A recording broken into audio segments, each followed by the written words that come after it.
Yesterday we studied, let's do a recap for a few minutes. So we started studying investment appraisal chapter, grade 13, chapter from your management accounting. The main reason is to decide whether to accept or reject a project, whether to accept or reject an investment. So there are three methods to decide. Number one, payback period. Payback period means how soon can we recover the investment. So the decision criteria is we should select the lowest payback period. Then number two, we studied ARR, accounting rate of return. We studied ARR, accounting rate of return. So in that method, we only calculate the profit. We only calculate the profit of the investment and the decision criteria is we should select the, give me a minute. Okay. We should select the highest ARR from that. Okay guys, give me a minute. Okay. So kind reminder, please unmute yourself and then don't draw on the screens. Don't draw. Study investment appraisal. So after that, we studied NPV, net present value. Net present value is the best method to appraise the investment because it considers the inflation rate. And we studied some kind of cash flows and then the time value, present value we studied. But we didn't study the decision criteria of NPV. So we'll start from there. In NPV method, how will you decide? How will we decide to select a project or not? Is the first one. If the NPV is positive, accept the project. If NPV, the net present value, the value is in positive value, accept the project. And then if it is negative, reject the project. If it is negative, you reject the project. And then if there are more than one project, then when we compare 2 or 3 projects, we should select the highest NPV. Whichever the project which has the highest NPV, we should select it. And then fourth one, if there are 3 projects and all 3 projects are a negative NPV, if all the projects are negative NPV, reject all the projects. We shouldn't accept anything. We should reject everything. If NPV is negative, you should reject. Okay, guys. So this is how you will compare. In exams, in exams they will test by giving you 1 project or 2 projects. You should compare. Maximum 2 projects they will give you to compare and give you a decision. So that's all. And then advantages and disadvantages of NPV. This will be tested in your part 1. Okay. Advantages. Number 1, this method considers all the cash flows. Okay, that means from year 0 to year 5 until the project ends, we consider all the cash flows. Number 2, can select the time value, discounted factor. That not can select. Give me a minute. It considers the time value of money. Okay. Considers the time value of money. Disadvantages, need to calculate cash flows. You should calculate the cash flow. That's a disadvantage because there will be many cash flows related to that. You need to one by one calculate it. You should assume, right? So it's hard. Number 2, it is difficult to select the correct discounting factor. We consider the inflation based on a report. We assume after 5 years, this will be the inflation. After 4 years, this will be like this. So we assume. So things maybe go maybe go wrong when you assume things. Okay, so advantages and disadvantages. Don't by heart this, just keep in your, just go through twice. Now, this is important. Format of NPV is really important. You need to know this. This is in payback period and in ARR. I didn't give a format because you don't need one for that. You can do on your own way and give the answer. They will give you marks. But in NPV, guys, there is a kind of format which is easy to calculate. It's a kind of format. So you should follow this. Now, if you see the first column, that shows the cash flows. Okay, that shows the cash flows. So in first column, the if you see A, capital A, cash inflows, it shows the cash inflows. So I have left 3 lines because I don't know how many cash inflows will be there. So all the cash inflows, you should write under that heading. And then B, cash outflows. After that, you should write cash outflows. If they now we have learned the examples of cash inflows and cash outflows. Okay, when you read the question, you will identify. Then you have to write that, and then you will find net cash flows. Net cash flows. How will you find the net cash flows? A minus B. A minus B. A minus B means cash inflow minus cash outflow. You will get net cash flow, and then you should multiply by discounting factor. Net cash flow multiplied by discounting factor. Discounting factor will be given in your exam, it will be given in the question. And then when you multiply by discounting factor, the value you get is equal to present values. Present values. But if net cash flow multiplied by discounting factor, the amount is present values. At the last row, net present value. Net present value equals, now this is how you will find NPV. This is how you will find NPV. NPV equals total present values.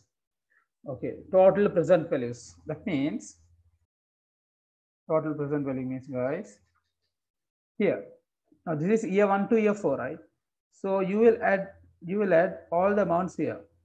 The total of all these amounts from year 1 to year 4. You will add all these and you will deduct, you will subtract from year 0 investment. You will reduce from that. So year 1 to year 4, you add everything and then you will deduct from year 0 investment. Then you will get net present value. Then you will get net present value. If I want to show an example, let's say here 100. Okay, then 50, again 50, and 100. Let's say investment is 70. Then what would be the net present value? You should add everything from year 1 to year 4, not year 0. Year 0 is today. Year 1 to year 4. 100 plus 50, 150, 200, 300. 300 is the total present values. From total present values, you should deduct this 70. Then NPV equals 230. 230.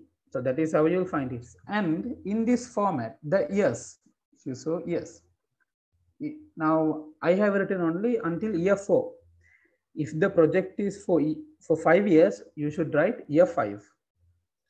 Okay, guys. Now this is the format of NPV. This is how we will find NPV. If there's any doubt, please ask me. So after this, we will be doing past paper questions. If you have any doubts, send a message, guys. Even what we learned from yesterday, no problem. Then I can go through the slides and help you all. If you have any problems, please ask. Send a message, guys. Nothing? Okay, I'll remind you a very important point again. Depreciation and non-cash expenses are not considered as cash flows. Okay, remember that. Depreciation, we don't take it. Depreciation, we don't consider. So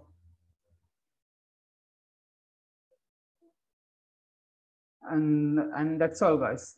That's all. Now let's go to past papers. So everyone, there are 76 students. Everyone should have their past papers now, because we have learned the chapter, we have learned the theory part, everything. Now we should be practical. We should put it into practice. So let's go for past papers. Let's do past papers together. 2013 paper. 2013. Let's go for 2013. Question number 7B. 2013. Question number 7B. 2013. Question number 7B.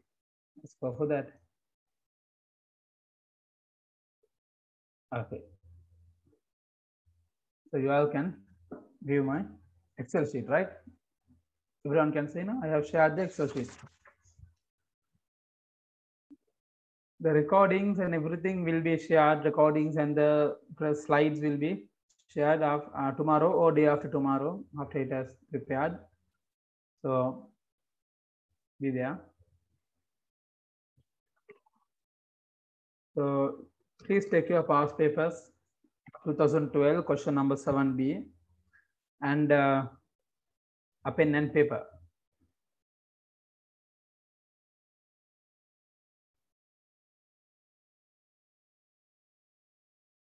Pen and paper. Okay, everyone. So let's please read the question. Please read the question. Don't write anything, because while doing, I'll say some shortcuts, my methods. Some, if you want, you can follow. If not, you can do that. You can do on your own. Please read the question. Please read the question. I'll give you 1 minute, guys. Please read the question and requirement. Guys, sorry for the mistake. The question should be 2013. 2013, question number 7B. 2013, question number 7B. I'll give you another 1 minute to read the question. Okay, guys. So let's do this, right? So let's do the question now. Now, first of all, when you do a question, guys, in accounts, first you should read the requirements. So you should read the requirements. In requirement number 1, they are asking cash inflows and cash outflows for each year. So it's pretty simple. Number 1, so I will do the answer. Okay, let's guys do with me. Requirement number 1. So you should have your pen and paper with you. I'll write cash inflow. Cash inflow. Then I will leave some few lines because I don't know what I will get, and then cash outflow. Okay, you all can do like this: cash inflow, cash outflow. Okay, now so I'll write this, and then how many years? Okay, project is 5 years. Then year, I'll have this year, right? Year 0. I'll write the year 0, year 1, year 2, year 3, year 4, and year 5. Okay, this is how you'll do. Okay.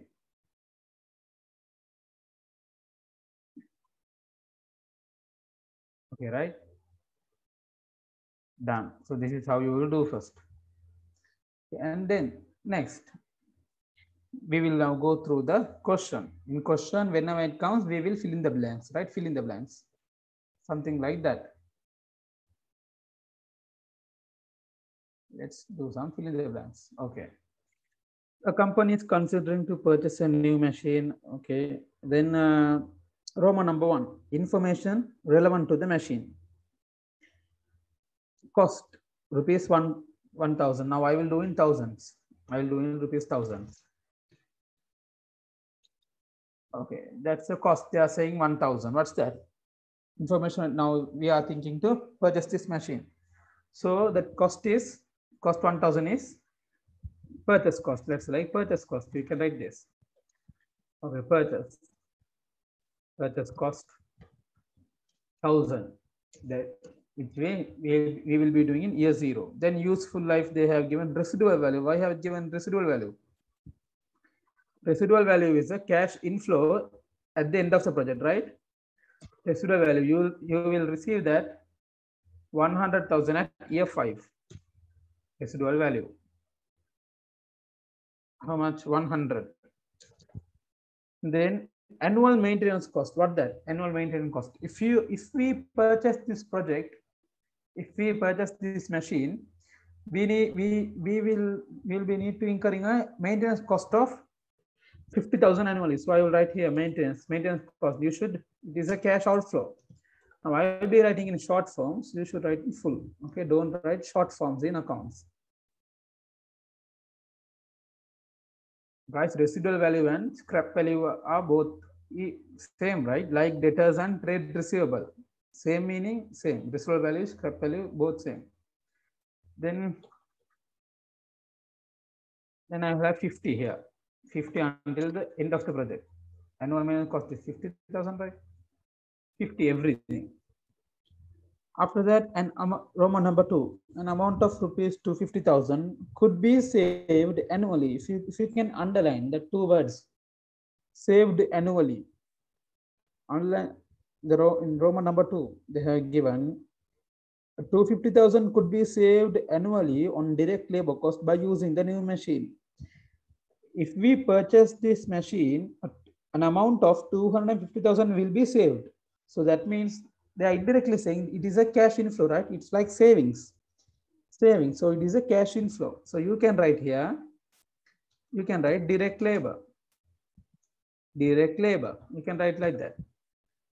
Year 0, nothing, right? Years now, if you purchase the machine today, you won't have the savings today. You will earn it after 1 year. You will save 250,000. You will save 250,000 until year 5. Okay, and then if the new machine is bought, Roman number 3, if the new machine is bought, the old machine could be sold for rupees 150. So what's that? It's cash inflow. You can write disposal. Disposal. I'll write in short form. Disposal of old machine. Disposal of old machine. Okay. I will, if I am purchasing the machine today, I will sell the machine. I will sell the old machine today. So it is a cash inflow at year 0.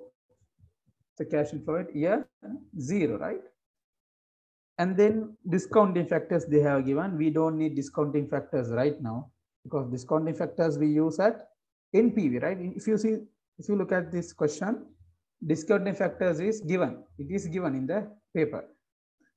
Okay, that's all. Now you can find net cash flow. You can find net cash flow. Year 0 net cash flow is minus 850.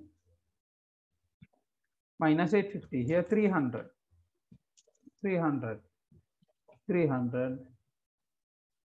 300. Sorry, not 300, right? 200. Isn't it? Because cash inflow minus cash outflow. And then 100 plus 250 is 350. Cash outflow 50 minus 50 means 300 here. Okay, can you guys understand? Is it easy? Did you guys done? Okay. Everyone, please send a message. If you don't understand, just let me know. I will explain you. I will explain. If you don't understand anything, tell me. I'll explain, guys.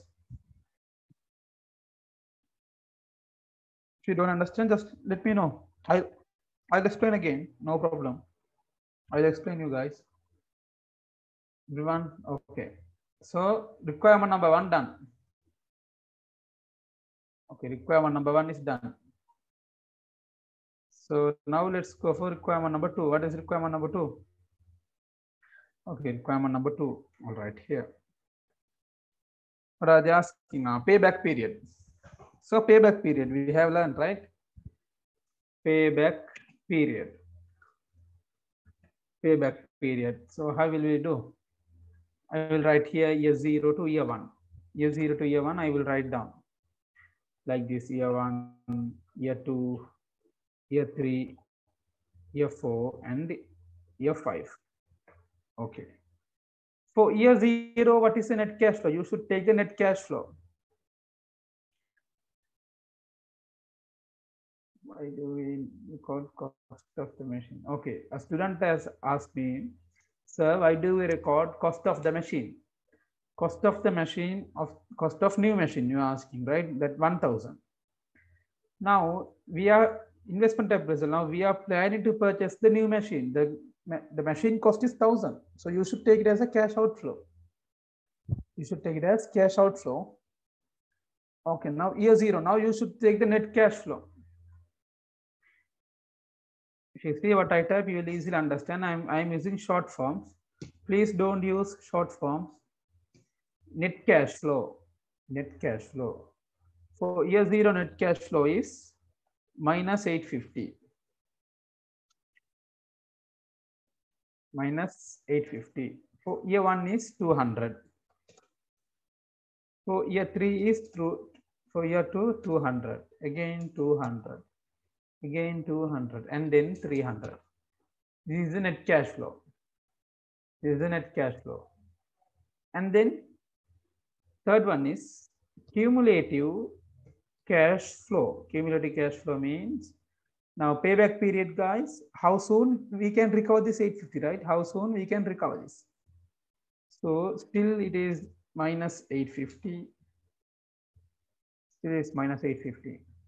And then at the year 1, we are recovering 200. Then balance is 650. Balance is 650, right?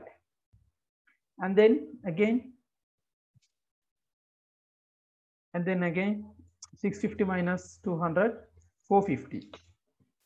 Now this 450 means, guys, if I need to explain what is meant by this 450, and after, that means after year 2, we need to recover another 450. We need to recover another 450 from the investment. We need payback period, guys. We consider how soon can I recover this 850,000.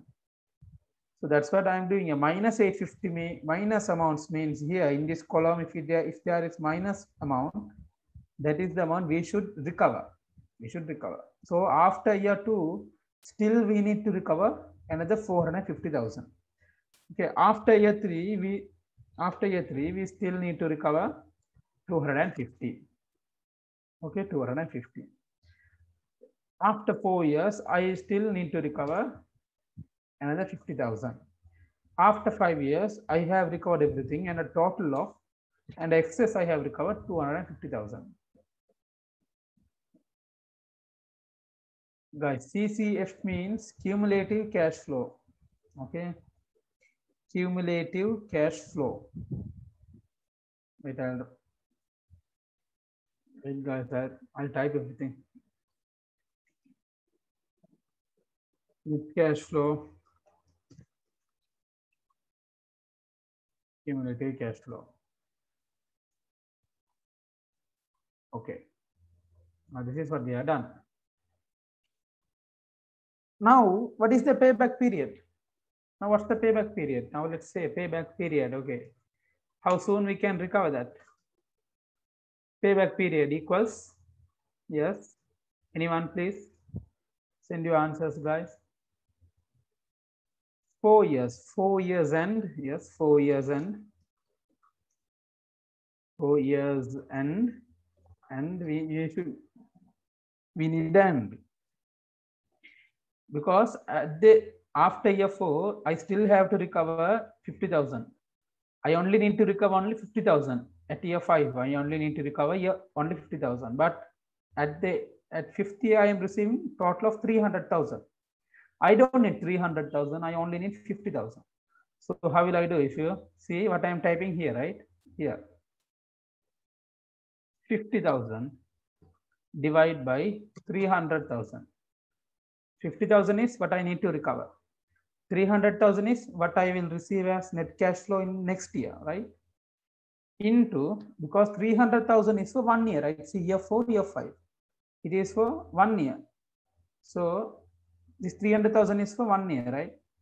50,000 divided by 300 into 12. Into 12. If I use this formula, then I will get 2 months, isn't it? I'll say 2 months. 2 months. So the answer is 4 years and 2 months. So payback period is 4 years and 2 months. Did you guys understood? 4 years and 2 months is the answer. 4 years and 2 months is the answer, payback period. Okay, if you have any doubt on payback period, please ask. If you didn't know how to calculate this, okay, once again, okay. Okay, now let's learn again. Okay, now let's learn again.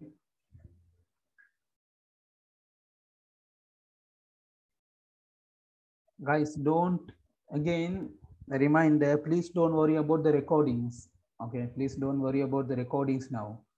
You are now everyone are worrying about recording. Why, guys? Because this is a Zoom session, right? If you go to a physical, now let's say there's no COVID before that, when you go to O-level classes, will you ask for that the recording?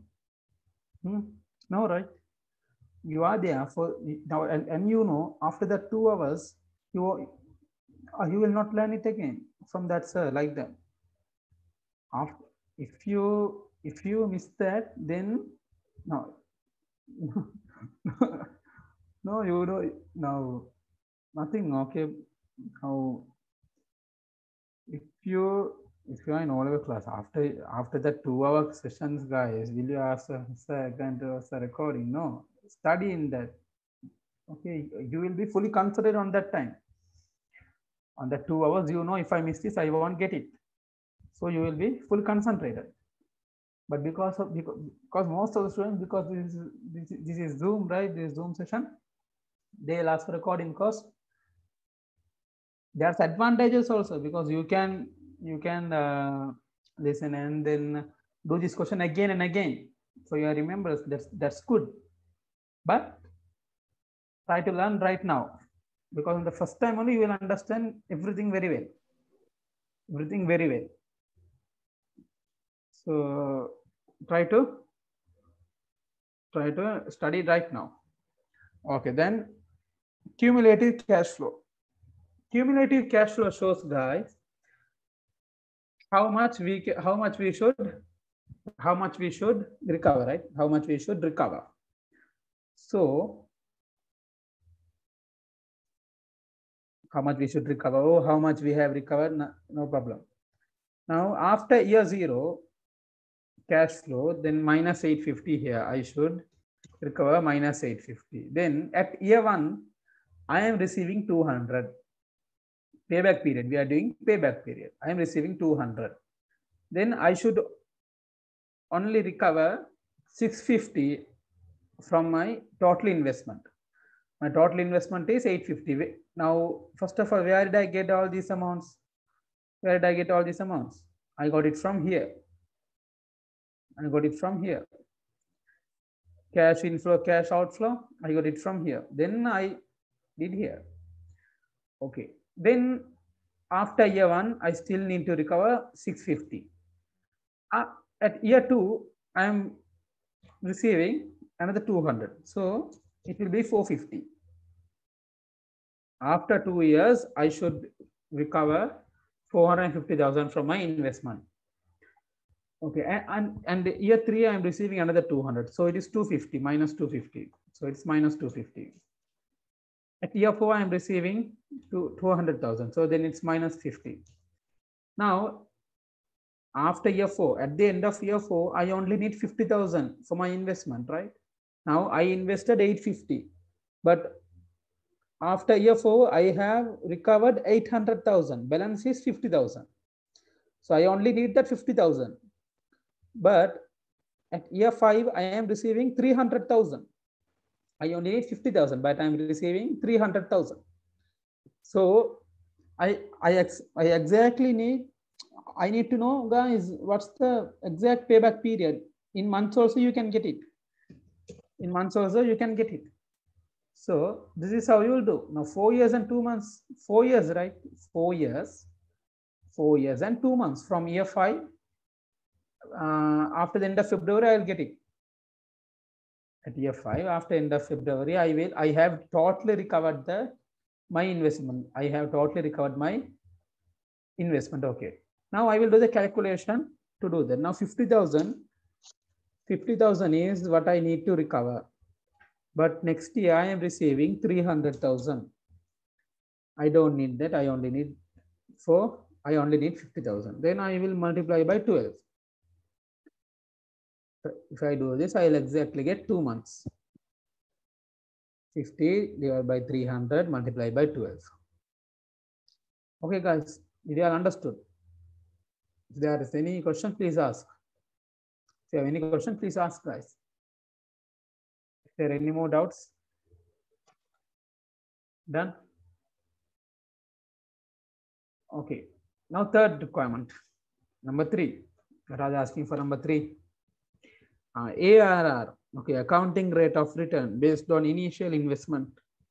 Okay, they are asking ARR, accounting rate of return. Now there's an equation, right? What's the equation? What is the equation, guys? What's the equation? Average net profit. Average net profit, you will divide it by, divided by, they are saying average. Now, okay, we can use this average investment divided by average investment and then multiply by 100. 100%. Okay, that's all. Now, how will you do this? How can you do this, guys? Any idea? Okay, average net profit divided by average investment multiplied by 100. Then you will get the ARR. ARR.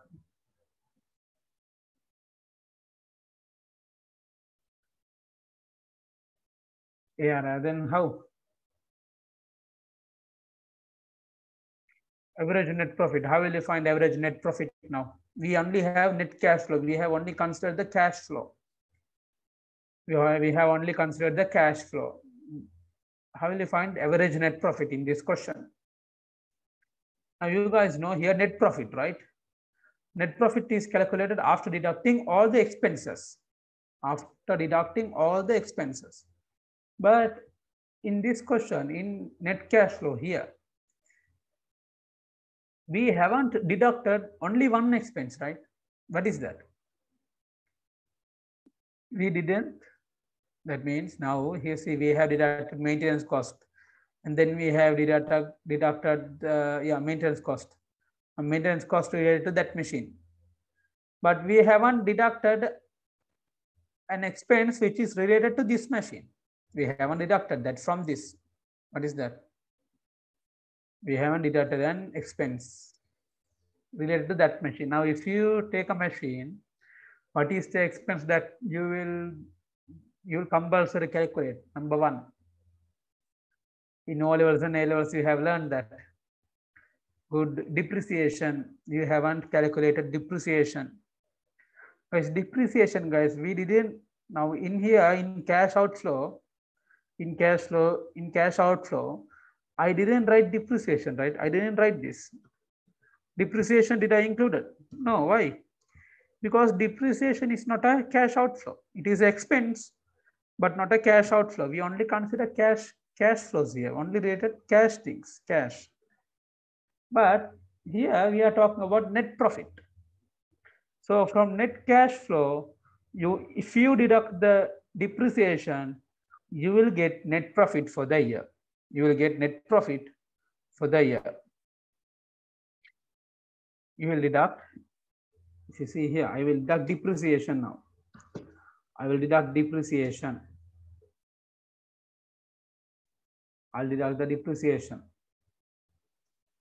Minus depreciation, if you can. Yes. All that depreciation. What's the depreciation for? This is year 1. For year 1 to 5, you need to deduct the depreciation. If you deduct depreciation, you will get profit. If you deduct depreciation, you will get the profit. Depreciation, how much guys? Now I am not here to teach you depreciation. Depreciation is 180 per year. Depreciation, what's the depreciation amount? I'll do the calculations here. If students who don't know, you can see that cost is 1000. Cost minus residual value. Residual value is 100,000. Then it is 900,000. Cost minus residual value divided by, you can see here, divided by useful lifetime. Useful lifetime is 5 years. If you do this, you will find the depreciation for 1 year. Depreciation for 1 year. Depreciation for a year is 1 year, that means annual. So altogether you should add everything. Until year 5, you will depreciate, right? So the depreciation and then profit. Depreciation.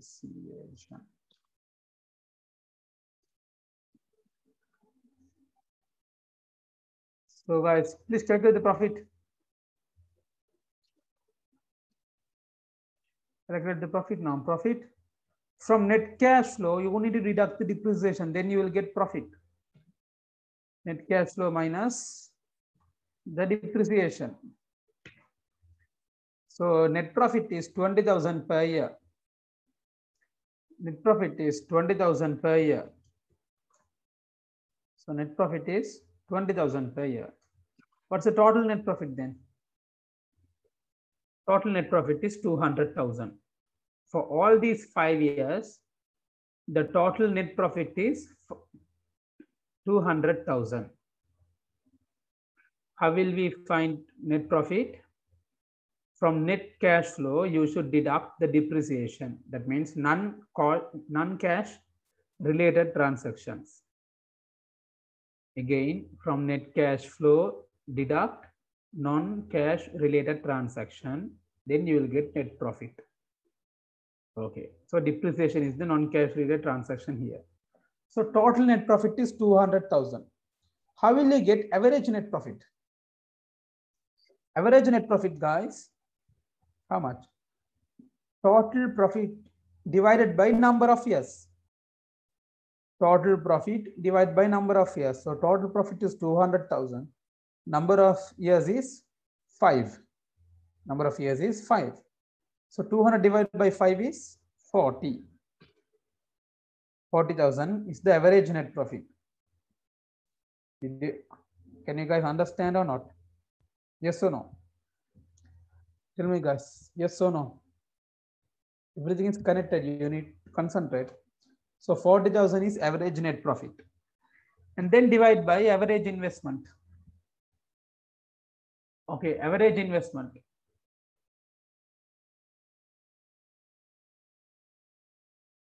Average investment. Average investment. Okay. Now wait. I will show you. Now most of you guys are saying that you are not understanding. Okay, I'll show you. Wait. I'll explain what I'm saying right now. Run this one. This is what I'm saying. These 3 equations are what I'm applying right now. So if you have attended yesterday's class, you should have write this down. Even I said, right, because we need an example, copy this. So copy now in your answer sheet quickly. Quickly write this equation and don't forget this. Now normally this is the equation, right? Average net profit divided by average investment. But if you look at your question, they are saying ARR based on initial investment. Based on initial investment. So they are clearly saying based on initial investment. It's okay. First we will do this one. First we will do in this equation. Okay. So average net profit is 40,000. How did I get 40,000? I add the total profit from year 1 to year 5. From year 1 to year 5, I add the profit. Then it is 200,000. So this is the total profit for the project. I divided it by number of years. Number of years is 5. Number of useful life is 5. Not useful life, the project life is 5. So average net profit is 40,000. 200,000 divided by 5. 40,000. Then average investment. Average investment is, what's that, guys? What's the equation? I want to show you again here. Initial investment plus scrap value. Initial investment plus scrap value, and then divide by 2. And then divide it by 2. Okay, what is the initial investment? What's the initial investment, guys? What is the initial investment? Initial investment is how much, guys? Initial investment is good. Good, 1,000, yes.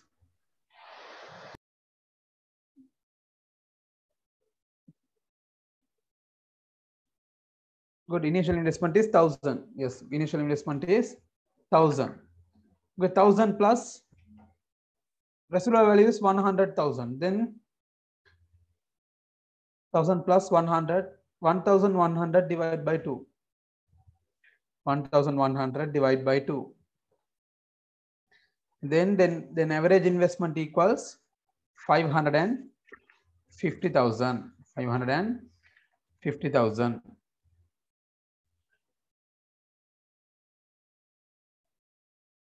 Wait.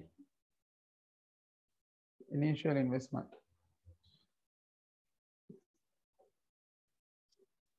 Average investment. If you do in average investment, okay, yes. Initial investment plus residual value. Initial investment is this. Here, initial investment is what? The amount you do in, the amount you invest in 850. This one, the net cash flow. This one, this 850. That is your initial investment. Initial investment means, guys, what do you invest today? Now, actually, you are investing not 1,000. The cost of the new machine is 1,000, but you are selling your old machine. So actually, you are investing net initial investment is minus 850. Minus 850. Now, if we are doing in this method, average investment. Now here it is a learning point. Okay. Now these are learning points. I am doing this question not to get to this answer because that's useless. Even if you turn back, you have the suggested answer. That's useless. We should learn from the question. How now you guys also, you would have done this question at your schools, any other support classes, but getting to the answer is not important. Learning things is really important here. Now this is the initial investment minus 850. Okay, minus 850 is the initial investment. So you should add the residual value 100,000 for that. If I do it here, 850, I'll write it here. 850 plus 100,000. 850 is initial investment, 100,000 is residual value, and then divided by 2. Then you will get average investment. Average investment. Then you will get the average investment. That is the equation for that. Now, if I take 1,000 here, if I take 1,000 instead of 850, it is wrong. So that's the learning point. Now you need to remember. If I take 1,000, you need to be wrong. It will be wrong. Because initial investment is 850. What I invest in now, if you see this heading, net cash flow, the amount which comes here in net cash flow is initial investment. Okay, it is initial investment. So 850 plus 100 divided by 2. 950 divided by 2. Answer is 475. Answer is 475. And then multiply by 100. Then you will get the answer. You will get the answer. You will get the answer. So try to get the answer, guys, quickly. 40 divided by 475 multiplied by 100. 8.42, isn't it? 8.42%. Okay, 8.42, right? 8.42% is the answer.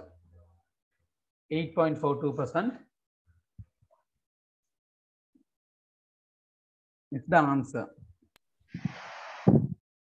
Guys, please unmute yourself. Okay. Now 8.42% is the answer. Okay, again I'll explain ARR. Okay, wait guys, I'll explain. Now again I'll explain ARR. Easy one, very easy if you know the formula. Very easy if you know the formula. So deleted everything. Now let's learn again. Now ARR, this is the equation, right? Average net profit divided by average investment. Now how will I find average? Sorry. How will I find average net profit? Average net profit I will find by adding. Now the machine will be used for 5 years. So I should consider the profit I will earn from year 1 to year 5. So the profit I will earn from year 1 to year 5 is 200,000. 200,000 I will receive. Okay, 200,000 I will receive as profit. So average net profit is average net profit, right? Average net profit. Average net profit, how will I calculate here? Average net profit. Total profit for the lifetime of the project divide by number of years. Divide by number of years. So total profit is 200. Number of years is 5. Then it should be how much? So per year I will average is 40. 200 divided by 5 is 40. Okay guys, done. And then average investment, right? Okay, average investment. How will I find average investment? Initial investment plus residual value divided by 2. Initial investment is what you always get here under net cash flow. Here 850 is the year 0, right? Year 0 what you will get is 850. So initial investment, now because you are paying it, okay, 850, and then plus residual value is 100. Okay, and then you divide by 2 because average, right? Average. 850 plus 100 divided by 2 is 950 divided by 2 is 475. 475, right? Now ARR, what's the equation? Average net profit is 40. 40 divided by 475 multiplied by 100. This is the equation to find ARR. This is the equation to find ARR. So if I do this, the answer will be 40 divided by 475 multiplied by 100. If I do, the answer is 8.42%. Correct? Done. Okay. Now, if do you have any doubts? Again, if you have any doubts, please ask me. I'll explain again. I'll explain again. If you have any doubts, please let me know. Everyone.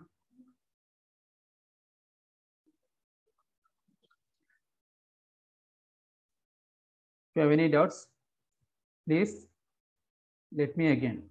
Please, please let me know. Please let me know. Okay, right? Okay. Okay, I'm good. Okay, good.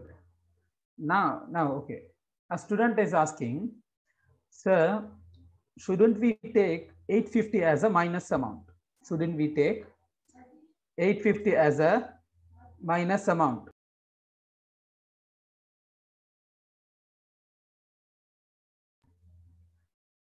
850 as a minus amount. Now, think if you are planning to buy a new phone, if you are planning to buy a new phone,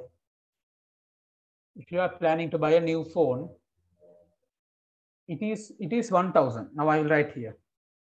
I'll type here. See guys, new phone is 1000. Okay, new. Okay. You have your old one. It is 200. Then what is, then the old one you will sell, right? You won't keep it. So what is the net investment you made? What is the net investment you made? 800, right? This 800 is this 850. This 800 is this 850. Actually, that's what we have done, right? We are purchasing for 1000 and then disposal via cash inflow is 150. So actually I am receiving, my net investment is 850,000. Now this is not a negative. Now we are including here negative row. Now somehow if investment is cash outflow, so here I am using negative means that is for cash flow. I should now in this table, if it is a positive amount, it is a, that means this one, all the amounts under cash inflow are positive. All under cash flows are negatives, right? Cash outflow negative, cash inflow is positive. So that's what I am doing here. Just because I have written there minus 850, I cannot write here minus 850. It's wrong. I cannot write like that. Okay, I can't take minus 850 there. Understand? Then the answer will be wrong. You can't write minus it. You should write there what the amount you invested. That's all. The amount you invested, 850 is the answer. Now, here for this phone example. Now, if I ask you, okay, how much you paid for a new phone? You will say 1000. Then I sold for 200. Okay, then what is the net amount? What is the actually what went out of your pocket? Will you say minus 800? No, you will say, okay, just 800 rupees. But you know that 800 rupees is a cash outflow minus. It's a cash outflow. Okay, now this is the answer. This is the answer. If you have done it like this. Okay, do you have any doubts? Please ask me again. Again, I'm asking, if you have any doubts, let me know, because I'm going to tell you something. That's right. Before that, I need to ensure that everyone understood this. Really important, guys. Time's going quickly. If there's any doubt, please ask me. If there's any doubt, please ask me. Okay. So okay, done. Now, okay, now this question.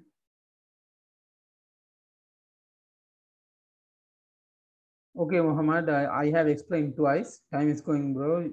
After that, I will share the recording, then you will understand. Or else, while we are doing the next question. Okay. If you read the requirement number 3 again, accounting rate of return.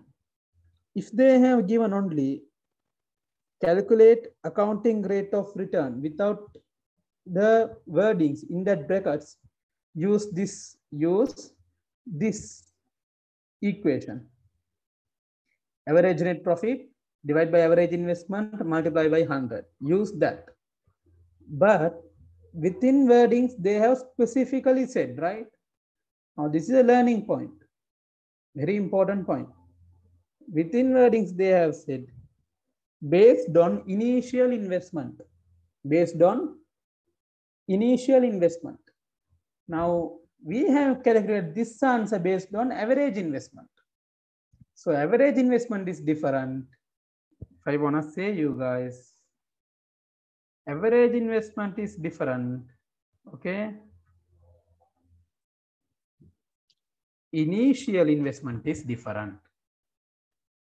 Average investment is how much? 475, right?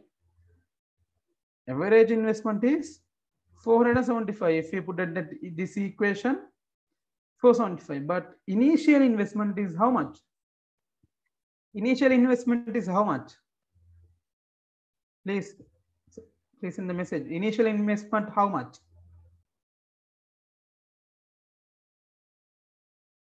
Initial investment is how much? Initial investment, actually it is 850. Initial investment is 850. But in your exam, okay, in your exam, they actually, okay, initial investment is 850. But in your exam, they only check your knowledge for this chapter. So initial investment, it passed now. Now the examiners, they will give you even answer if you even include 1000 here. Okay. Initial investment is 850. How did I get 850 here? Year zero column. What you have written in your answer sheet. Look at your answer sheet. Guys, not minus 850, just 850. Okay. Plus 850 now. Just plus 850. Stick to that. Average investment is 475, but initial investment is 850. Examiners, they will give you answer even if you take it as 1000, no worries. But 850 is the initial investment. You should stick to that. So the answer 8.42 is wrong in this question. For this question, this answer is wrong. Okay, now guys, look very carefully what I am doing. Okay, I will delete this, then I will go here. Then average investment, I will write initial investment. I will write initial investment. I will write this initial investment. Average net profit is same. Initial investment is how much? 850. So here also 850. Now the answer changed. 40 divide by 850 and then multiplied by 100. Now you will get the answer for this question. That's the correct answer. That's the correct answer. 4.7%. 4.7% is the correct answer. And if you consider here 40 divided by 1000 multiplied by 100, then also you will get the correct answer, 4%. 4%. Then also you will get the correct answer, 4%. Both the answers are correct. Both the answers are correct. That's the learning point I need to explain. That's the learning point you need to know. Did you guys understood? Now, yes or no? Yes or no, guys? Please send the message, then I will explain it again. Send the message, I will explain it again. Yes? Okay. Now, one student has explained no, so I'll explain it again. Okay, I'll explain again. So let's listen. In your requirement number 3, it says accounting rate of return based on initial investment. They are clearly saying calculate ARR based on initial investment. So I should write here initial investment, average net profit divided by initial investment. Initial investment is 850 or 1000. You can take 850 or 1000. You can take 850 or 1000. So if you apply that to the equation, then you will get the answer. Now, normally the equation is this one. Initial average investment is, sorry, ARR is divided by average investment.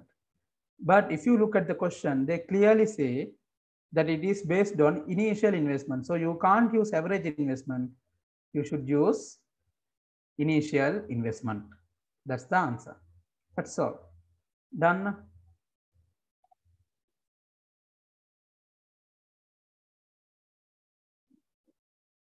Okay, that's all, guys. Okay, if you have any, okay. Now, okay, again another question. Based on initial investment, the question clearly says we need to calculate based on initial investment. So I will delete the what we is unnecessary. Okay, that's all. Now number 4. Requirement number 4. Requirement number 4. Let's see number 4. What does it say? Net present value. Net present value. Calculate the net present value. Now this is another important thing what we are going to do now. Net present value. So there is a format, right? You need to know the format now. Okay, where is the format?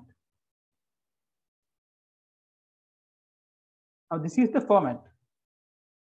Don't write anything. This is the format. Now, in this question, you don't need to now exactly no need to draw everything. Why?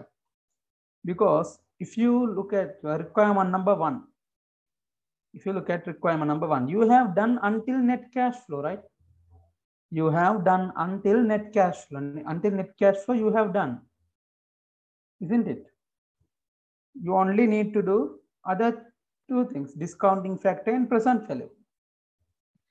Discounting factor and present value, and then net present value. You need to calculate. That's all.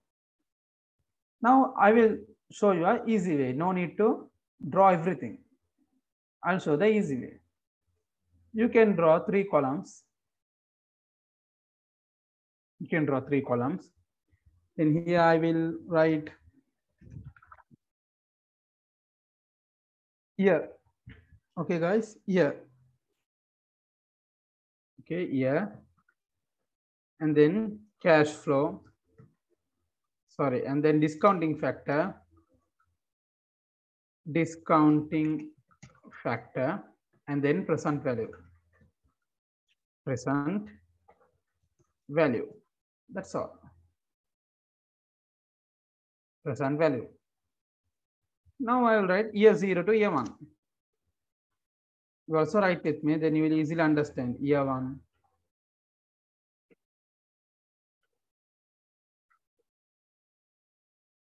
Year 5. Okay, now these are the questions, right? Now, if you look at your answer sheet and question, you can do until here. Everything is copy paste. You can get this answer if you look at your requirement number 1. You have written here. This is net cash flow. If I want to write it correctly, net cash flow. This is minus 850. Just copy paste, guys. Copy paste this everything here. Copy paste everything. Same thing, what we have written for payback period, like that only copy paste. Everything is copy paste. Okay, done. It's easy, guys, quickly. And then discounting factor. If you look at discounting factor for year 0, what is the discounting factor? Always 1 rupees. They will not give this 1 rupee in your exam. You need to know. You need to know that. Okay, year 1, and then fill everything they have given in the question. They have given in the question. Year 1, 0.91, 0.83,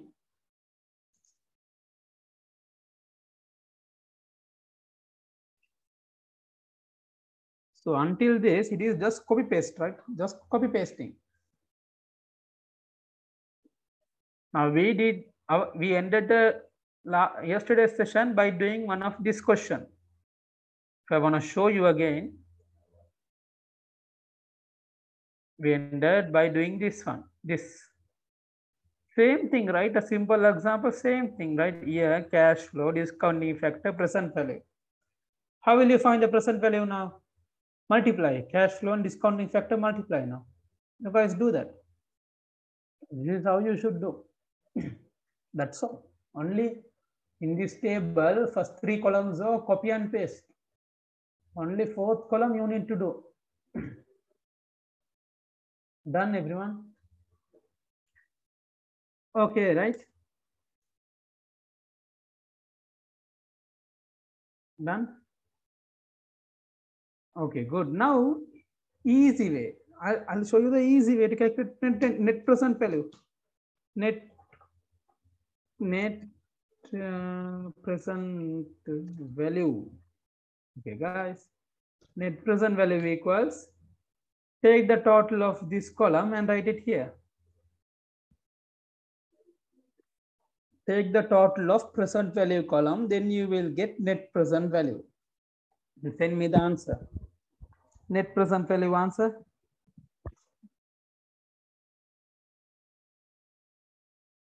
Net present value answer. Send me the correct answer.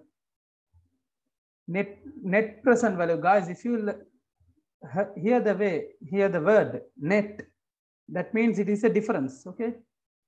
The difference of present value is net present value.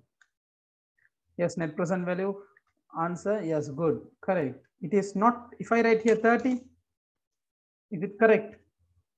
It is wrong, because if I write there 30, it shows as positive 30, positive net present value. It's wrong. Here it is minus. It is minus value. So it should be a minus value. A minus 30. Minus 30. That's the answer. Minus 30 net present value. Net present value is minus 30. Okay. Now the requirement number 5. That's all. If you have any doubts, please ask me. If you have any doubts, please ask me, guys. If you have any doubts, please ask me. Net present value. Okay, now number 5. Number 5. Yes, number 5. What is the recommendation? Whether to purchase the machine as per the net present value? What's the recommendation? Yeah, yes, guys, give on your words the recommendation. Okay, now you can write business. Business should not purchase the machine because the NPV is negative by, you can write rupees 30,000, or else you can stop there itself, no problem. This is the reason. This is the reason business should not purchase a machine because the NPV is negative by rupees 30,000. That's the recommendation you will give. Now this is investment appraisal. That's all. If you do this question, you get 10 marks. You get 10 marks. Now, what if you don't write this recommendation? You will lose 2 marks. If you don't write recommendation, you will lose 2 marks. Then you will only get 8. So in accounts only, if you write one sentence, you will get 2 marks for your part 2 paper. Even partnership is very hard compared to this, isn't it? Partnership is hard compared to investment appraisal. Investment appraisal is easy subject in which you will get easy 10 marks.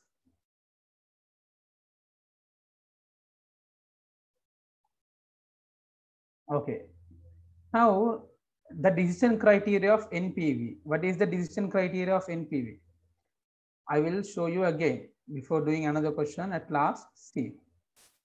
If the NPV is positive, accept the project. If the NPV is positive, accept the project. If the NPV is negative, reject the project. So in this case, our NPV is negative, so we rejected. If there is 2 projects, example, if there is 2 or 3, 4, 5, more than 1, select the highest NPV project if the NPV is positive on everything. Let's say there are 5 projects, all the projects are a positive NPV. So then you should select the highest one. If the same 5 projects, but the NPVs are negative now, all 5 projects are negative, then you should reject everything. You should reject every project. Now understood? Understood? Okay, now let's learn another question. 2015 question. Please move on to 2015. Please go on to 2015 question. Quickly, guys. Again, you will learn. The idea is not to do the question. The idea is to learn through questions. That's all. It's to learn. Now this is now here also it's a there is a learning point. 2015 question number 7A. 2015 question number 7A.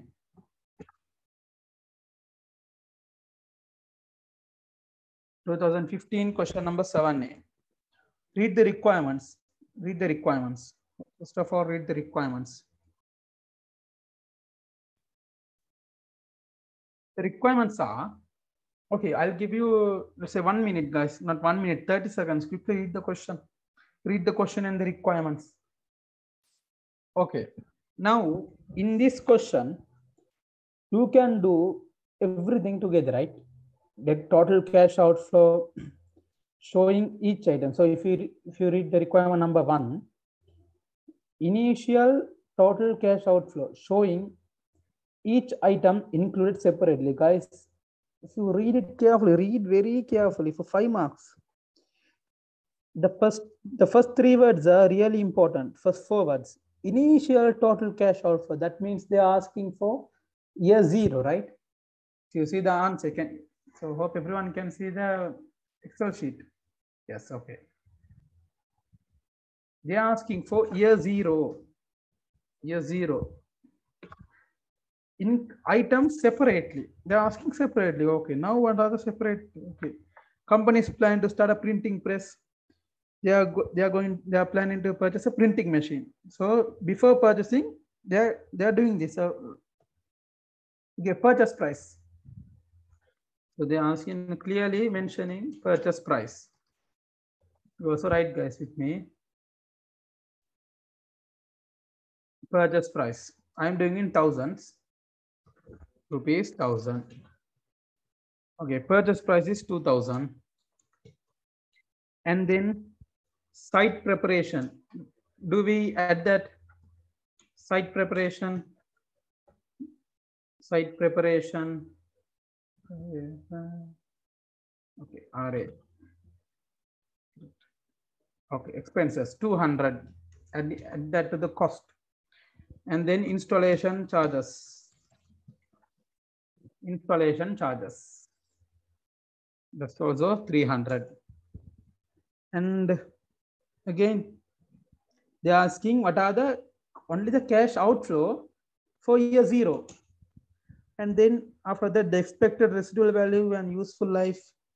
Working capital required at the beginning of the project is rupees 500,000. Underline. Working capital required at the beginning of the project. Underline, guys. Working capital required at the beginning of the project. That means at year 0, how much? 500,000. 500,000 is required. And it will be recovered at the end of the project. Okay. Expected income and operating expenses. Okay. That's all. No need. That's all. Now you can write initial cash outflow. Initial cash outflow. How much? 2,000. How much, guys? 3,000, right? Now this is number 1 answer. Now number 2. Requirement number 2. So here, learning point now. Requirement number 2, annual cash inflows and outflows from year 1 to year 4. Now, how will you write this? Annual cash inflows and outflows from year 1 to year 4. And after that, you also need to find net present value. So now use the format of Npv. Use the format of Npv now. You all can easily do that. Cash flows. So don't use rulers. Do with me, right? Year 0. Until 4 years only I will use, from year 1, year 2, year 3, year 4. Here I will write cash inflow. And then I will leave. So, okay, I'll give you time quickly, guys. Right. quickly write cash inflow, cash outflow. Okay, now from start we'll go. Okay, purchase price, site preparation, installation. Now we don't need to write all those three things separately again here for cash outflow. Do we guys? No. So you need to take out the depreciation. Depreciation is included. That is English, not English. Okay, not accounts. Depreciation is included. So you need to take out the depreciation. What is the depreciation per year? What's the depreciation per year? Depreciation per year is 500,000. Depreciation per year is 500,000. Okay, now you should know that. Calculating simple depreciation, right? So it is 1,500, 2,500, 3,000, and then 3,500. Because annual 500, no. So for all annually, you should deduct 500,000. That's all. Yes or no? Okay, done, everyone. Everyone done?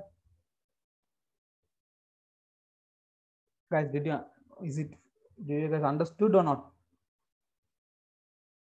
Okay, now net cash flow. Net cash flow will be minus 3,000. Yeah, 2,000. You all can use a calculator, right? You all know that. Everyone can use a calculator. 5,000. This is net cash flow. Now we have done the requirement number 2. Requirement number 2 is done. Until here, requirement number 2 is done. But now what I have done here, this is only. Now I can do requirement number 3 at the same table. I can do requirement number 3. After net cash flow, what should be there?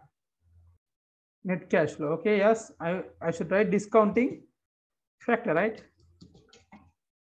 Discounting factor. Now what I am doing, I am trying to calculate the net present value. I'm trying to calculate the net present value. So still not here. Okay. Calculate the net discounting factor. Now write discounting factor, everyone. They have given in the exam paper. 0.9 for year 1. Discounting factor, you don't need to calculate. They will give you in the question. As I said, discounting factor. If you multiply it, you will get present value. Present value. So please calculate the present value. Okay, now if you net cash, that means 2,000 multiplied by 0.9, I will get 1,800. Now I am doing like this. Vertically. Okay, now I am doing vertically. So present value is, I have found everything. Now NPV, find the NPV. What is NPV? You add everything. This total except year 0. Look at your answer sheet. Okay, don't look the screen. Look at your answer sheet. Listen, and now look at your answer sheet. From year 1 to year 4, at the present value. From year 1 to year 4, at the present value.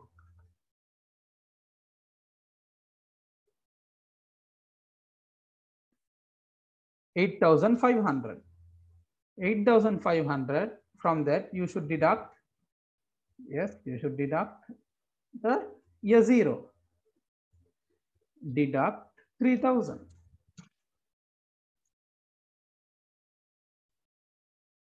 Then NPV is,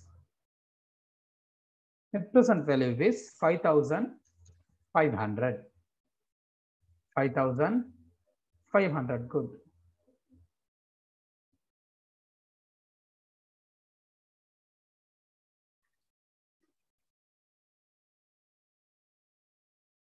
And now requirement number 4.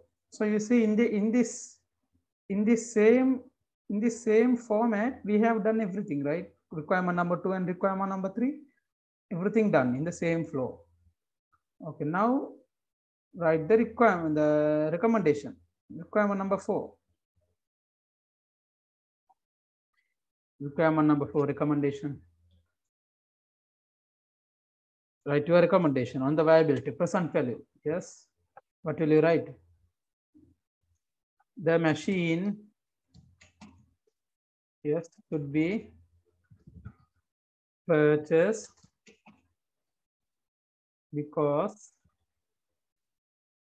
the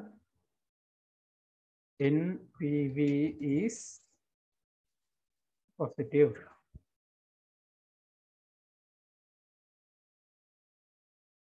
Because the NPV is positive. This is the recommendation that you should write.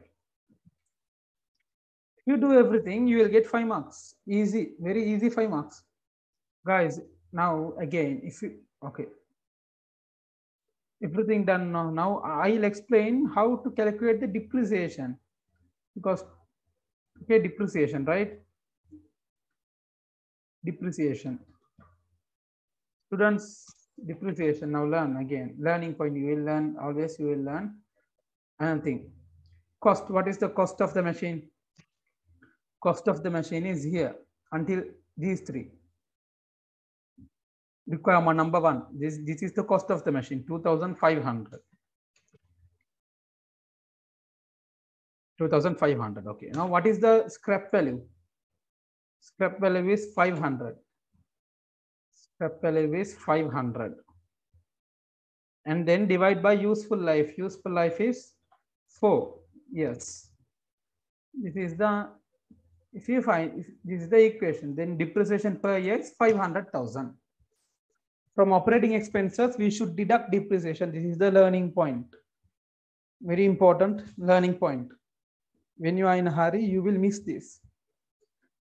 And the next learning point is this one. In the same format, you can do 1 or 2 requirements.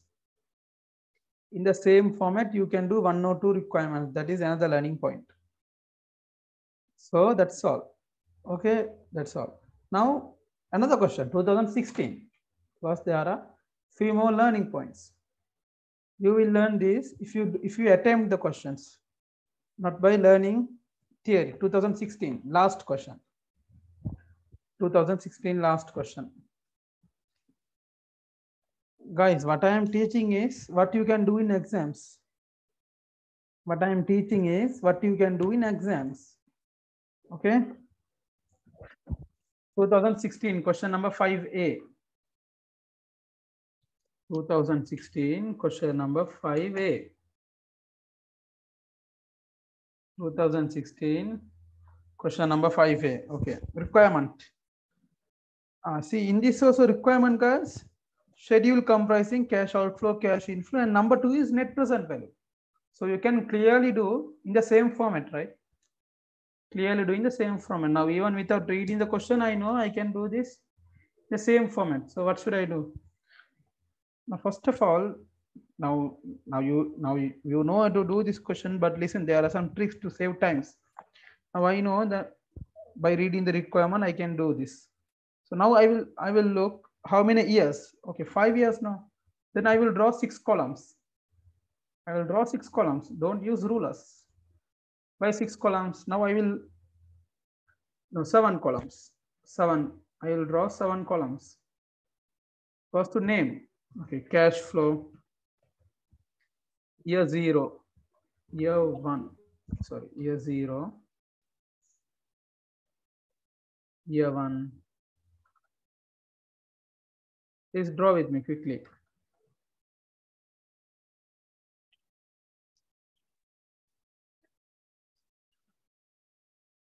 You do this, you will get very easy 5 marks. The cash flow. Now I will write cash inflow. Now I don't know how many cash inflow will be there, so I will leave 4 lines. Then I will write cash outflow. Now we remember, guys, in this question they won't give you 10 or 5, more than 5, right? No, even not 5. You will get less than 5, always less than 5. Okay, that's all. Now only after drawing the format only I will go through the question now. Okay, a manufacturing company is considering to replace the existing machine with a new machine to improve the efficiency. The useful life of the new machine is 5 years. Estimated cash flows are as follows. Okay, estimated cash flows. Now, okay, so I hope everyone have draw the format and now reading. I'll give you 30 minutes if you have missed anything. Sorry, 30 seconds if you have missed anything. Everyone, okay. Okay, 30 seconds. I'll give you, no problem. Don't write anything, just to fill up everything that you have read the heading and that's all. Okay. Now, if you go to the description, okay, in that there are 3 columns, right? Description, new machine, existing machine. New machine we haven't purchased yet. We are going to purchase. So we are now we are going to decide whether to purchase the new machine or not. Okay, now description, cost, first cost, machine, okay, 1000. So that if we are going to purchase the new machine, that is the cost. So we need to write cost. Okay, cost 1000, that is year 0. Isn't it? The purchase cost of the new machine is 1000. And then current market value, which is they have given 300,000 for existing machine. What is that? The existing machine can be sold for 300,000. So that is residual value. That means disposal, cash inflow of 300. And then residual value of new machine is 200. That means after 5 years, I can sell the new machine for 200,000. Here, 200. Okay, done. And then they have given annual operating cost. Now here, listen carefully. Annual operating cost. If I purchase the new machine,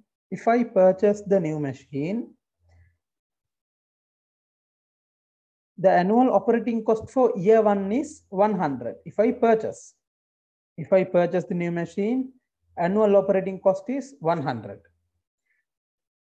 And then if I purchase the machine, my savings for year 1 will be 300,000, isn't it? Because guys, now if I purchase the new machine, I won't be using the existing machine. So existing machine will be gone. Okay, existing machine will be gone. So if I purchase the new machine, now look at the screen, guys. Now look at the screen.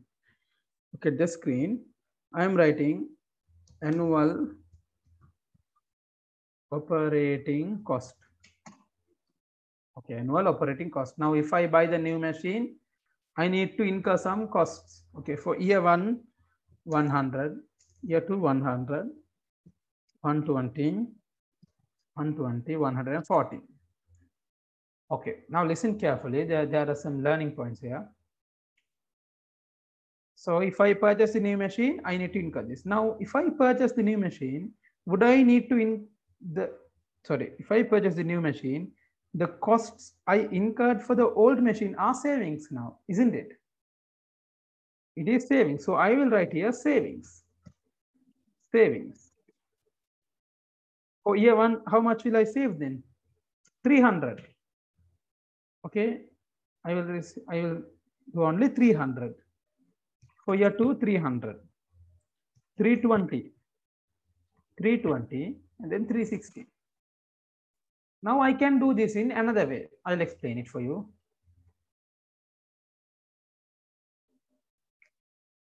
Sorry. I'll explain it another way. Okay, guys, done now. Voila, okay. Right, same thing here. Copy paste. Okay, same thing I have written. Again, if I want to explain, if I purchase the new machine, this is the operating cost. And these are the savings. Savings are the operating cost I will incur for the existing machine, for the old machine. That will be savings, right? But now I can do like this. I will delete this one. Now I won't write this. Rather than I will go here and I will write here 200 and then again 200 and then again 200, 200, 120. I will write this. Will you agree on me? Will you agree? Please consider. Will you agree on me? Yes or no, guys? Others, if you don't understand anything, tell me. Ask me why or how. Anything. Yes. Everyone, if you don't understand, tell me. If you don't understand, please tell me. How, sir? Good. Now see, guys. Year one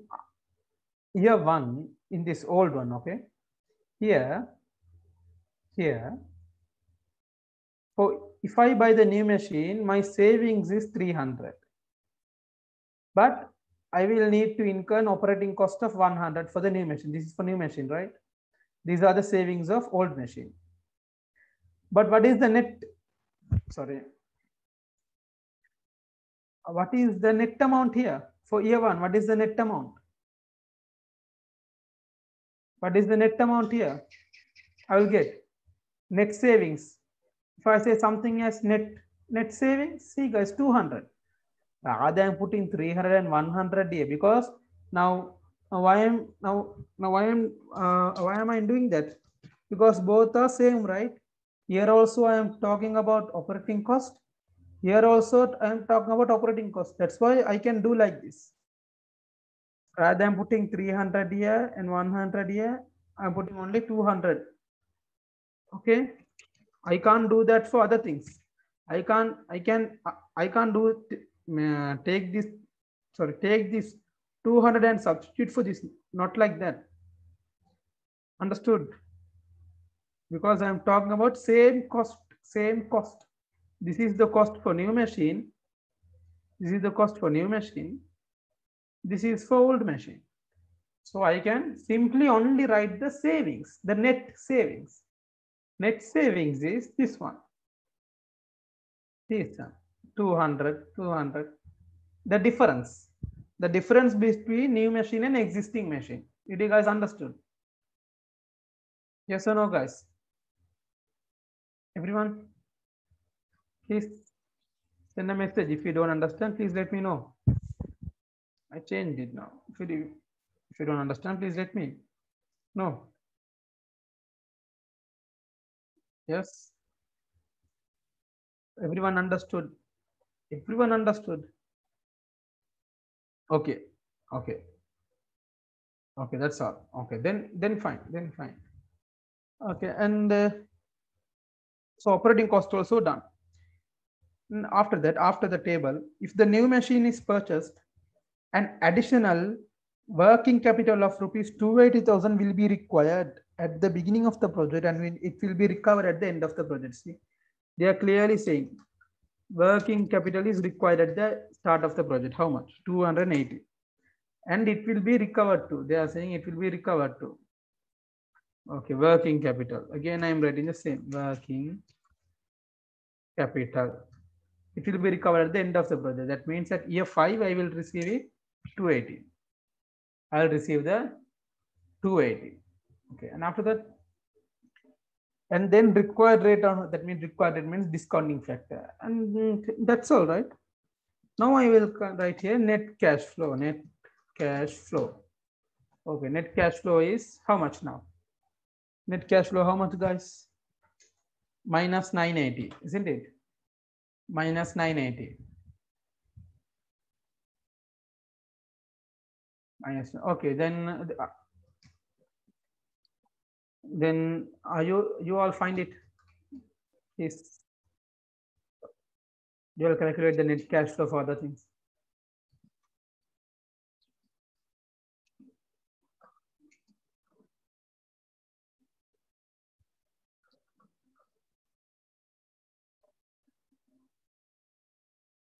I'll write it. If there's any difference, let me know.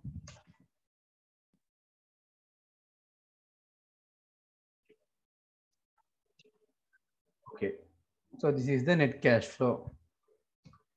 This is the net cash flow. Okay, done. Now we have done the requirement number 1. Requirement number 1 is done. Now we will do requirement number 2. Requirement number 2. Okay, now requirement number 2. We'll do it that. Net cash flow. After net cash flow, what is the format? Discounting factor. For year 0, it is always 1. Okay. For year 0, they won't give you. For year 0, they won't give you the discounting factor. For year 0, they won't give you the discounting factor. Okay, guys, for 280, so this is 600. For year 5, is that 600 or 700? Yes, for year 5, the net cash flow. Okay, okay, done. Year 1, they have given in the exam paper 0.91. You guys fill it up and find the net present value. Okay, then present value.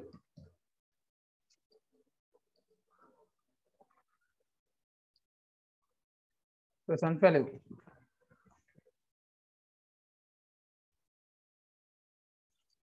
Multiply net cash flow and discounting factor. Then you will find present value. Then you will find net present value. Okay, I think I have made a mistake here. The savings on cost is 220, right? It should be 700. Guys, don't make a mistake. Yes, that's what after even I double check from you because I make mistakes. That's why I double check from you because I don't add and deduct. That's why I asked you the answer. It is 700. Okay, guys. Net cash flow. So you all check this in your table. Check whether the savings on cost is correct. From year 1 to year 4, it is 200 and year 5 is 220. Year 5 it is 220. Again, then present value here minus 980. Sorry. Okay, here present value is minus 980. Okay, and then present value is 182, 166, 150, 136, 434. Isn't it? Yes or no? Yes or no, guys? Yes or no? Present value, did you all get the present value? Did you all get the present values correctly?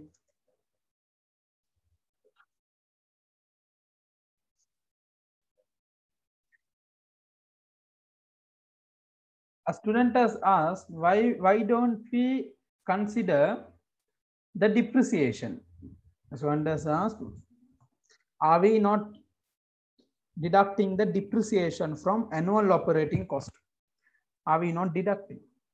Guys, accounting is a very easy subject. Accounting is a very easy subject which you will learn. Okay, now that's a good question you asked. In accounts, everything will be given in the question paper. If you see the question, in the question, everything will be clearly given. So in previous question, within brackets, they clearly said depreciation is included. They clearly said within brackets, right? Depreciation is included. So we need to deduct. But in this question, they are not saying anything. So we assume that depreciation is not included here. In the operating cost, there is no depreciation. So that's how accounting is easy.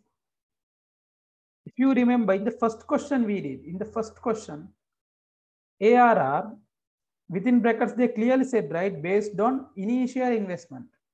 In accounts, they will clearly say how you should calculate. They clearly said based on initial investment. If they are being silent, use average investment. That's all. That is accounts, guys, very easy. If you read the question, very easy. If you don't read, it will be hard. Okay, then what is the NPV, guys? Now find the NPV. NPV equals, okay, total of present values. I take the total of present values. Take the total of present values. Sum. Total of present values is 1068. From that, you need to deduct 980.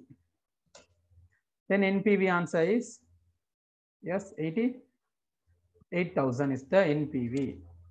It is a positive amount, isn't it? Positive NPV. So the third requirement. So third requirement, recommendation. Very good. Third requirement, recommendation. Based on the NPV, they are clearly asking based on the NPV. The machine should be purchased. You can give this recommendation in your own words, okay? Don't follow mine. Just say anything. The machine should be purchased because, just say anything means don't write anything. Just write recommendation based because NPV is positive. You can write like that because NPV is positive. That's all. If you do this, you will get 5 marks. If you don't write the recommendation, you will lose 1 mark or 2 marks. Okay, every requirement is really important. If you didn't understand anything, please ask me in this question. If you didn't ask anything, please ask me. Please ask. If you didn't understand anything from this question. Today we read the question. If you don't understand this, please let me know. Please let me know, guys. If you don't have any doubts. Everyone, there are around 43 people here. Quickly, everyone. If you really understood anything, please let me know. Please let me know. Okay, why do we adjust the savings? Why do we adjust the savings means I did know now rather than writing twice, rather than writing here and again rather than writing the same thing as cash inflow and cash outflow, I only wrote the net investment. I only wrote the net savings. Rather than writing same thing in cash inflow and cash outflow, I wrote differently. Okay, now if you don't have any doubts, 2012 part 1 question number 30. Okay, 2012 question number 30 part 1.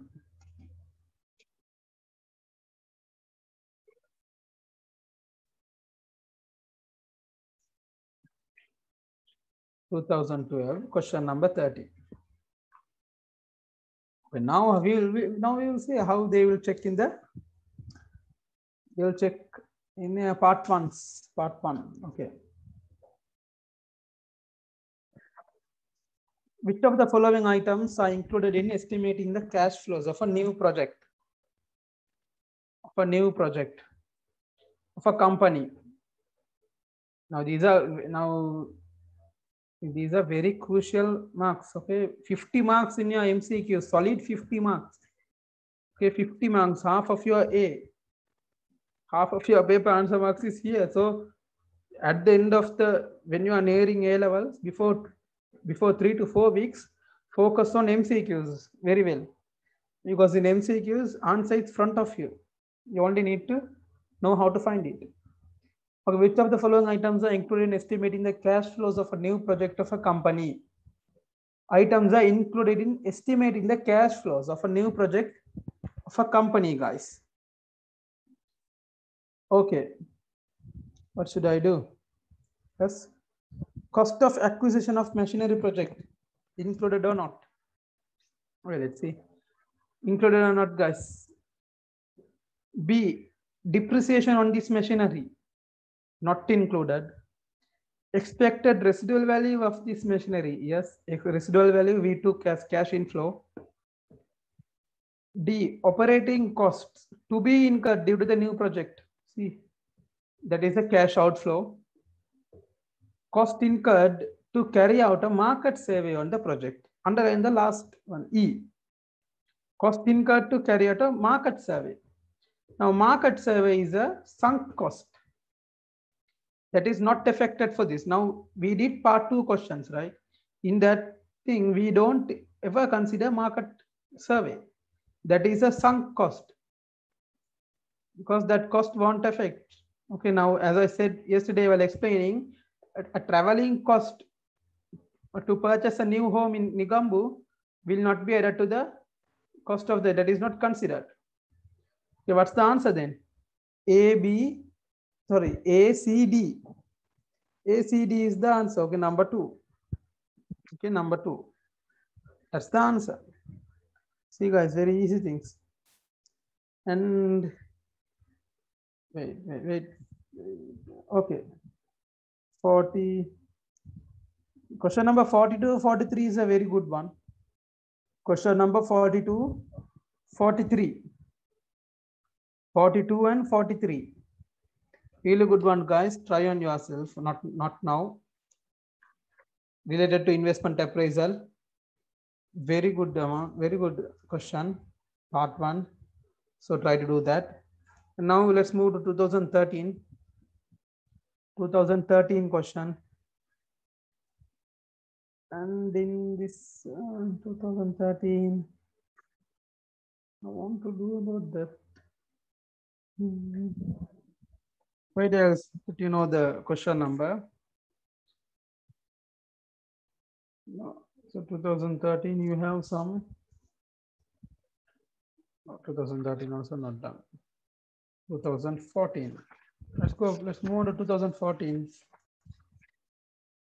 Because mostly you will get like that only to select the cash flows related to the project. That's all how you will get it.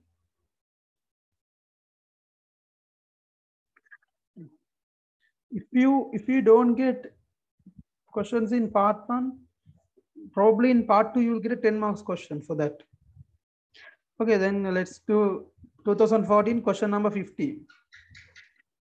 2014 question number 50, guys. Quickly do, because MCQs you should only do within 2 minutes, right? Okay, question number 50. Quickly do, guys. Very easy. They are asking. Very easy questions. Please do and send me. Please send the answer. Okay, initial investment 750. Is it 600, 650? Yes, 750. What's the total cash inflow for year 4? Year 4, 120, and then 100, 220. For answer number B, it is 220. Why? 220 plus 240. 264, 60 should it be? It should be 240 plus 220. It should be 460. 460 is 450. Question number 50B. If I want to write it, please look at the screen. Please look at the screen. They are asking cash inflow for year 4, right? So residual value. Residual value. At year 4 only, you will receive residual value. What we did in part 2, it is 120. It is 120. And then working capital required at the beginning. Now we learned if we invest working capital at year 0, we will receive it at the year end, right? That means when project ends, we will receive the working capital. So working capital also we will receive at year 4. So they won't say that. You should know. You should know because I'll show you why you should know.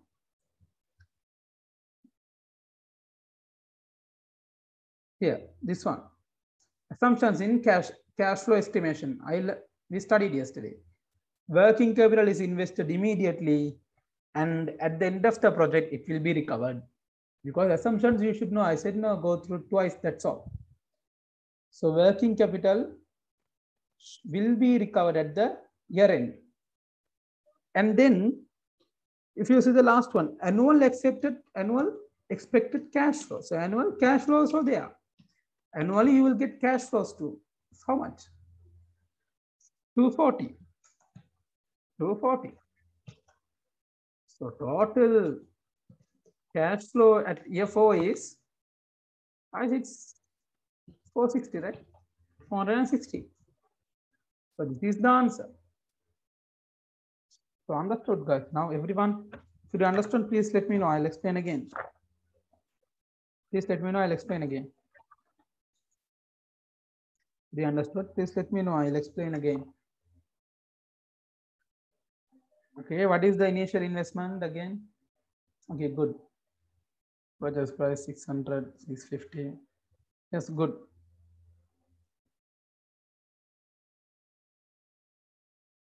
All done? Okay, guys. So that's all. That's investment appraisal. If you have any doubts from what we have done, please ask me.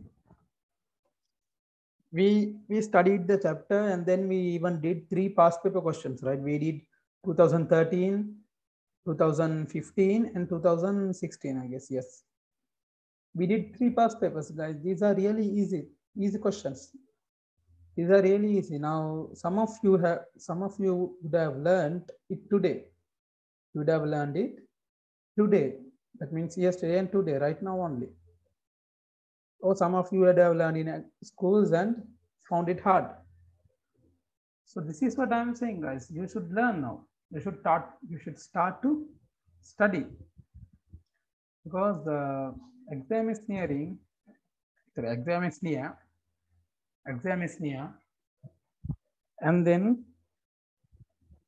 you should do 3 hours. Within 5 hours, it will decide your result. It will decide your result. So think where you will be. That's all. Okay, because at the end you will be writing, not me, not your school teacher, not your friend. You will be writing at the end. You need to. This is from, if I want to say 100% of syllabus, what we learned today, investment appraisal, what we learned today is like guys, 2% or 1%, that's all. 2%. Just 2% or, yeah, like 2%.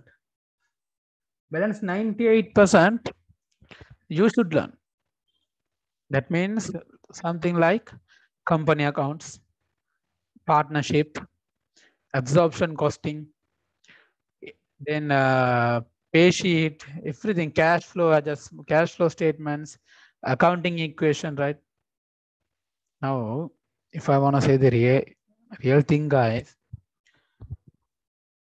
in your part two, you need to do only 6 questions. Let's say 6 questions out of 7. Only question number 1, only company accounts will be 1 question. Question number 1 will be full of company accounts. From question number 2, you will have A, B, or sometimes A, B, 3. Sorry, A, B, C. Only question number 1 is full of company accounts. Question number 2 will be 2 parts. Question A, question B. 3 will be A, B. Sometimes A, B, C also there. So if you are roughly saying you are doing 11 questions within that 3 hours. Question number 1 is company accounts. So that's a total 1 question. Balance 5 questions. If you multiply by 2, 10 questions. Total 11 questions you should do within 3 hours. Guys, if I, let's say 100 marks you will get. So part 2, 100 marks now. Part 2, 100 marks. You are going to write, 3 hours, right? 180 minutes divided by 100. 180 minutes divided by 100 marks. Then you will have for, let's say, yeah, for 1 minute, you can only spend, for 1 mark, you can only spend 1.5 minutes. 1 mark. That means for 10 marks question, you should write the 10 marks question within 15 minutes. Within 15 minutes, you should write the 10 marks question. That means what we did today, investment appraisal. What we do today, investment appraisal. You should write that within 15 minutes. Today we took over an hour, but actually investment appraisal should be done within 15 minutes. The time limit is 15 minutes because you have other questions to do. So think, guys, out of 3 hours, you only have 15 minutes to do what we studied for the last yesterday and today. 2 sessions, only 15 minutes for a 10 marks question. So balance from 180 minutes, 15 minutes if you deduct, 165 minutes. That means more than 2.5 hours, you have other subjects to do. You have other subjects to do. Company accounts should be done within 30 minutes, half an hour, only half an hour. You take time from that, then you are missing out on other questions. Partnership should be done within 15 minutes, considering the marks given. So sometimes in your paper, you will get a 10 marks question or 5 marks question. It depends on that. If it is a 5 marks, you investment appraisal, what we did in 2015 question, it's 5 marks. Then you should do that question. You should do that question before 8 minutes. Within 8 minutes, within 8 minutes, you should do that question. And done everything. So yesterday we studied for 2 hours. Today we did study for 2 hours.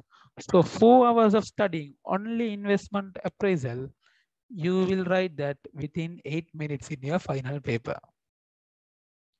4 hours of studying a chapter, but maximum time you will spend in your exam is 15 minutes. If you get a 10 marks question, it's 15 minutes. So understand the depth, okay? That is where you should think about a lot. We are studying for 4 hours we studied, but within 15 minutes you should do the question in your exam paper. Just think, company accounts you would have studied more than 2 months with all that standards, everything. Let's say maximum in school they will only teach 1 month, maximum 1 month. So 1 month you learn company accounts, all the standards and everything. But you should do that within half an hour, within 30 minutes in your final paper. So that means if you open the paper, when you read, everything should come to your mind. Everything should come to your mind. All the points, all the shortcuts, all the tricks should come to your mind when you read the question itself. When you read the requirement, you should know, okay, I should do this. I should consider this, like that. So for that, guys, you should practice. Keep on practicing. Keep on practicing. Now I did the partnership for you all. I don't know how many of you are still practicing even once a week a partnership question. You should learn. You should attempt a partnership question on a weekly basis. Then only you will remember. And now we have learned investment appraisal. You should do this always on a daily. Daily you should attempt from 2012 to 2020. On daily do around four year past papers of investment appraisal. Then you will learn, okay, this is what I should do. Then you will have your own shortcuts. If you don't do past papers, and then if you don't practice well, it's hard. Now, just because you wanna practice more papers, guys, don't attempt the other school papers, zonal papers, and then model papers. Not required. Only study the past paper. Only attempt the questions in past paper.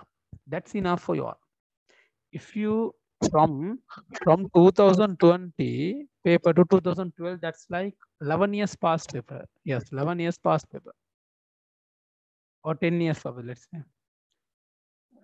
12, yes. 10 years past paper. If you do that, that's more than enough.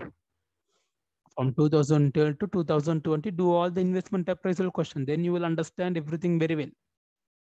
Same thing repeated, guys. Same thing. Same question. But only the amounts are different. Same questions are repeated. When you do the question, you will easily understand. Investment appraisal, same thing, same question, and is repeated. And the same requirement. Same requirement is repeated. That's all. So practice well, and I hope everyone are joined in the WhatsApp group. So in future I will do now will do more seminars. So next thing I'm planning to do even another management accounting, absorption costing. So I hope I haven't prepared the slides yet. After prepare, I will inform, and then I will share it in the group. So no one. So if you are in the group, please stay. Don't leave. It's okay. And if you know your friends, please let them know, because we conduct for free of charge from our university. Okay, from our university, this is conducted free of charge. No one paid it. No one paid money. Free of charge conducting. That's all. And thank you all for being here. Study well. And I would like to. Okay, if there is any wait. Please wait, guys. I'll share the number if you want to join the WhatsApp group. Wait, I'll share the number. Wait, guys, I'll share the number. Send a WhatsApp message for this number. I'll type and send you. Wait a minute. Send a WhatsApp message for this number, then you will be joined. Okay, I have sent the number. This is the number, guys. So join this. I send a WhatsApp message, then the link will be shared. And try to study well. Exam is near, and I would like to thank our brother Aslim. He is not here. He is the one who coordinated everything for the last 2 sessions to make this very successful. I would thank him, and thank you all for being here. Study well, guys. That's all. Okay.